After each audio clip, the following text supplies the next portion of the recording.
Nobody knows that we can truly engineer biology. That is still a hypothesis that underlies this discipline.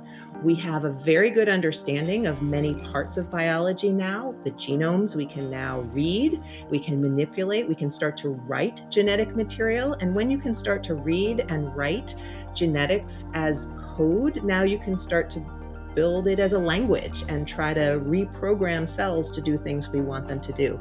But that is the underlying hypothesis of this field. We are still working to get there. And to me, that is a wonderful educational opportunity, right? They call it a teachable moment, right? When we get things wrong, and then we can work together to try to get them right. But I think there's something very profound about that moment and the humbleness that you have as a teacher, knowing that you are going to educate people that will think not only differently, but obviously will advance the field in the coming years in ways that you possibly didn't imagine, no matter where you started and what school you're building the program out from. And I think that's perhaps then, because I'm trying to distill what might be the secret behind your success, and we'll get to the scale of what you've built and the people around you in a moment. But there is really something about this combination of creating something new that is emergent, that you know something about, but you actually don't have all the answers, even as the teacher. I find that actually more alluring as a forever student that I am than any other teaching, because at least for me, there's something about when someone has all the answers. Not only is it kind of annoying, it's a little patronizing. It's like the parent type of teaching, and I'm a parent, so I'm caught by it many times, but there's a different way to teach. Absolutely. And you seem to have tapped into that extremely powerful notion of actually creating something new, realizing that you don't really know what the end result will be. Yeah. And I've watched, in preparation for this, I've watched some of the videos from some of your students, and they looked extremely empowered, I must say. Young girls, 13, 14, 15.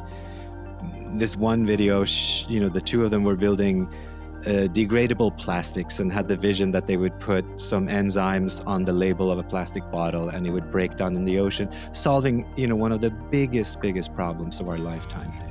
How do you inspire young people, and how long does it take before that particular project can get off the ground? Give us a sense of what it is to be inside BioBuilder as a student. Yeah, we have an open invitation for anyone who would like to build with biology. We try to have a very broad on-ramp to this field because, again, I really do believe that good ideas are widely distributed, and we need to empower people with the tools and ways of thinking that allow them to articulate those ideas. And so that notion, that articulation of a good idea, we find that we can manage to get people there within just a few days. I mean, it is incredible that you can take a teenager who has never thought about programming a cell to do anything, and within a few days, they now have a topic area and a design to deploy that biology to solve a challenge.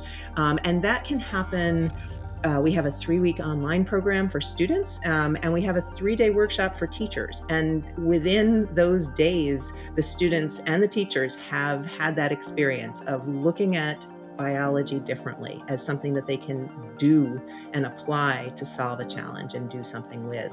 The actual development of those ideas is a longer process. And, we started this conversation with the appreciation that there is an expertise that does have to come into play when the laboratory work, the actual experimentation, the data analysis, the researching for what has been done and what can be done next, that does take expertise. For us to move that part of the students' projects forward, we usually pair students with bioengineering mentors. They can be graduate students or professionals in the field.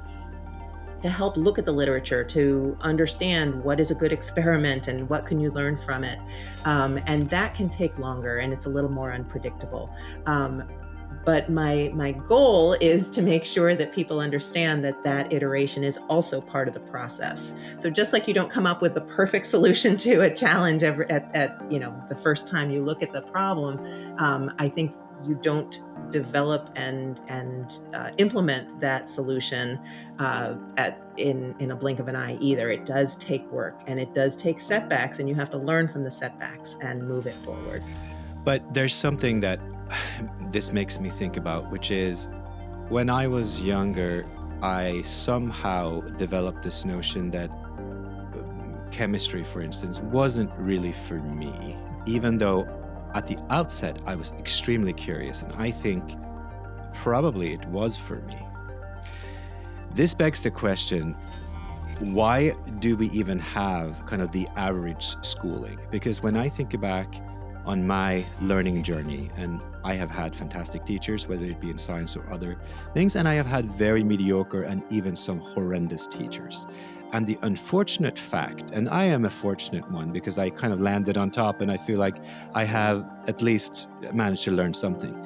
But isn't it very sad, Natalie, that people's love for science can be destroyed in an instant, or more likely over 3 to 5 years of early schooling in science? Why do we even have that in the first place if all it does is destroy our spike? I wish it weren't. I wish there was a better understanding, as we said, of what a scientist actually does and how they work. I have given talks, and people who are attending will say things like, I'm not a scientist. I don't really know science. I come from a farming family. And I say, if you've come from a farming family, you are a scientist. There are farmers out there who know more about the natural world and how it works than many, many other people. And so I think it is a misunderstanding of what it means to be good at science that underlies some of this decision to opt out way too early. And I'm not suggesting that everybody needs to be a scientist or an engineer, but I would be really encouraged if people had a better understanding of what science actually is and does, and then they decided, that's not for me, I would rather do something else, right? But to opt out of science when you have a misunderstanding of how it works and what it does is really, we're losing too many people in that. The on-ramp needs to be longer, right? So that people can stay on it. Can I ask you then a question? Is it ever too late to jump back into the wagon? Because you are clearly focused with BioBuilder, at least for now, on, I believe you said the 13 to 24 range, somewhere around there. And that's obviously very formative years. People are still in somewhat in the school system, many of them. But what if you're 50? What if you're 70? Can you still learn synthetic biology, or is there something immensely complex there that it's easy, but you have to have a young mind to start to grasp the opportunities? I think you need a curiosity, and I think you need a humility to be wrong and be, heading down the wrong track and then back it up and see. But we teach teachers, right? And they come in all ages. In fact, many of the teachers who are the strongest ambassadors for our program are teachers who have been teaching for 20 plus years, and they find this new way of thinking about biology just invigorating. And so we have very accomplished teachers coming to us and learning this different way of thinking and working, because it's about teaching science not as a hypothesis generating effort, which is what scientists do, right? They have a hypothesis that they then test, but actually trying to solve a problem with biology, right? And that there are many solutions that you could come up with, and it's actually evaluating the quality of that solution or those solutions that is the way to learn science. It's a very powerful approach, is to learn by doing, learn by building. How different, Natalie, is your approach from what you ended up building into the MIT curriculum for the same topic? We are quite similar.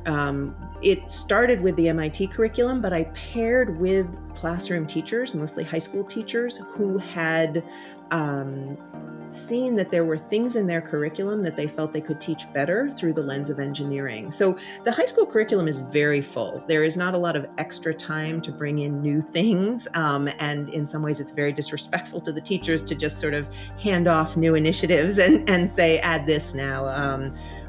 So I've always really valued and partnered with teachers who know what will work for them in their classrooms. And for example, at MIT, my labs would run twice a week for 4 hours at a session. There are no high schools that I know of that have twice a week 4-hour labs to run. And so working with teachers that are working under time constraints and financial constraints, it was very important to understand how to modify the content. But the core of it, the notion that we can program a cell to do something that we want it to do, that translates perfectly from my students at MIT through to the middle school curriculum that we're teaching now online.